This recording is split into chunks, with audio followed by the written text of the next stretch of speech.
it didn't really work. Was completely and utterly irrelevant. I love you. Daniel. First live show was absolutely amazing experience, like nothing I've ever felt before. The performance I enjoyed so much, absolutely amazing, but, you know, the judges' comments were a bit tough. As a recording artist, I don't quite know where you would slot. It was like somebody singing in a pub. I don't think you would ever be a successful recording artist. You remind me of Ricky Gervais singing karaoke.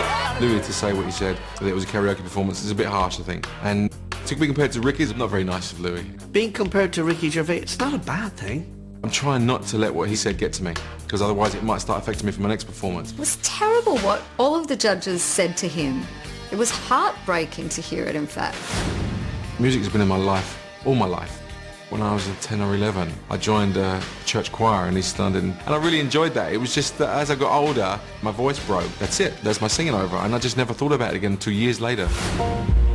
The Michael Jackson song that I picked for Daniel is just beautiful. Tonight I'm probably more nervous than the first week now, because I've got a point to prove. Daniel had a hard time last week, and he's got the added pressure this week of having to prove himself, and I just hope that doesn't get too much for him. Daniel, Michael Jackson, disaster. He has to convince everybody that he's got the talent to be a pop star. I think Simon and Louis, they've already written me off. I think they've already said, like, expected me to go. Tonight, I'm going out to prove that I'm not Ricky Gervais singing karaoke. I'm Daniel Evans, and I deserve to be here.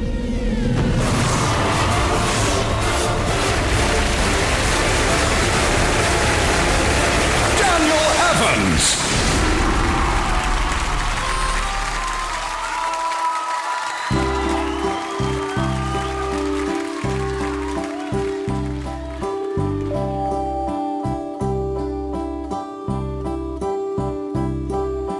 One day in your life, you'll remember a place, someone touching your face.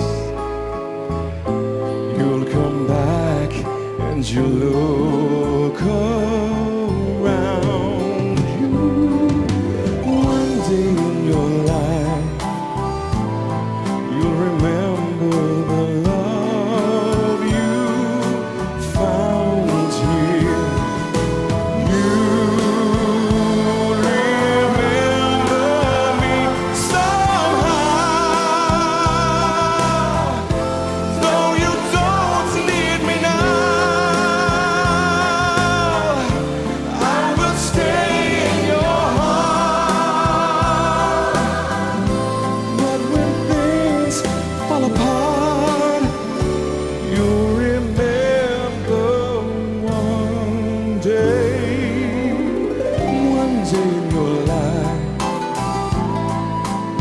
find that you're always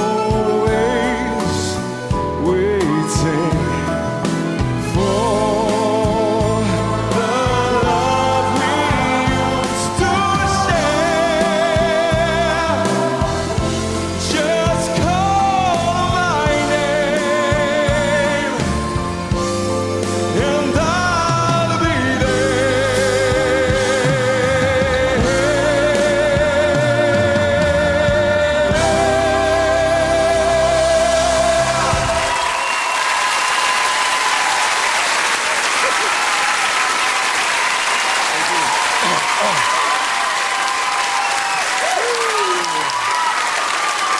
Daniel, or Ricky, as I'm going to call you from now on. Ricky, the problem is... That's rude. You, That's you really are rude. Daniel, totally... it's Daniel. You're totally Daniel. out of your comfort zone. You're totally out of your comfort zone. And you're in at the deep end. You're a really nice guy. But if I was going to call it after a Michael Jackson album, I'd call it after Bad.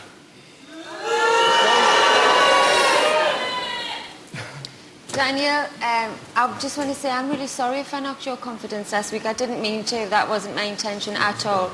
And I thought this week was far improved. That's one of my favourite Michael Jackson songs. And well done. Thank you. Well done. Look, Daniel, look, the fact the audience kept you in last week, good luck to you. I mean, we obviously have a slightly older audience watching this show who... Look, and I don't mean this rudely, but I think anyone under the age of 60 will not like you. Anyone over will, which is fine. It's fine. You know, you sang the song actually quite well.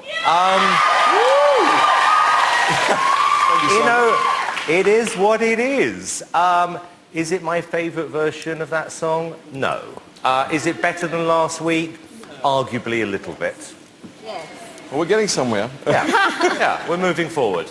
Daniel, I thought that was a fantastic performance. It looks like you're never ever going to impress the two guys at the end. But you know what? People at home love you, and thank you to everyone who is voting for you. Oh, thanks. I think you're fantastic. Thank you. I don't know. We not have a little bit, dare I say it, of ageism going on here. The reason why we have an over category is because it is people over 25. So that, not that they're over 26, not that they're 26, he's 38. I'm a whole new category, I am. There is no ageism on this show, which is why Louis is still on it. You happy with that, Dan? And you. Yeah, actually, yeah, I'm really happy, actually, yeah. Good job, buddy. Okay. Thank you. One thing, and one thing only that Daniel wants other than Simon and Louis to get off his back, and that is your vote. Something you can give to him by calling 0901 61 61 107 after all the acts are performed. Daniel.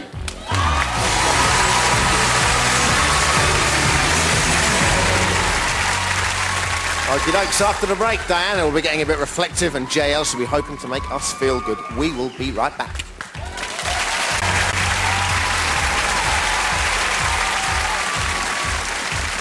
Hello and welcome back to the X Factor, where tonight we are celebrating the music of Michael Jackson, and this audience just cannot stop loving the acts.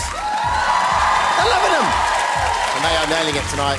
Up next, the last of the groups, which means we time to pay another visit to one man. Who's bad? It's Louis Walsh. Now we've got something very special. We've got four boys who can sing and dance. JLS.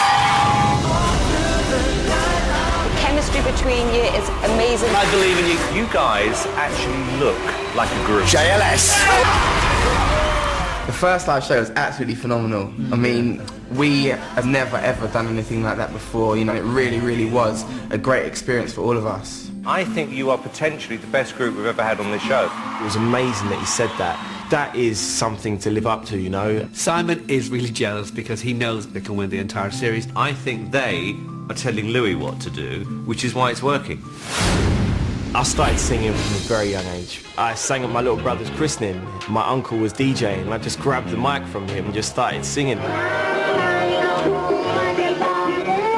I wanted to do was sing, sing, sing. My mum said that I sang more than I talked. The neighbours always were started shouting, "Is that boy singing again?" It must be my mum and my uncle. They noticed it first. But I could always remember lyrics to songs. They've always believed in me from a young age. When I was 13, I was in a play called The Mikado. That was absolutely phenomenal. That was where the dream started, and you know, hopefully this is where the dream will finish.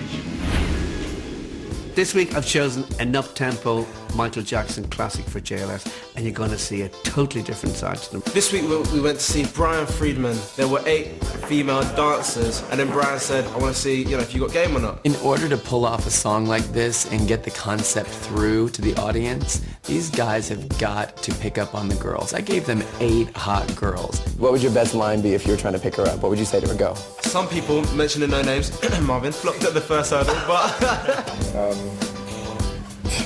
That's the problem. I just crumbled. I don't know what to do, yeah? I was well embarrassed. If they don't own that stage and show their swagger to these girls, no one's gonna believe the performance. When it comes to tonight, I'm sure the girls will see what's going down. Where did you get this guy from?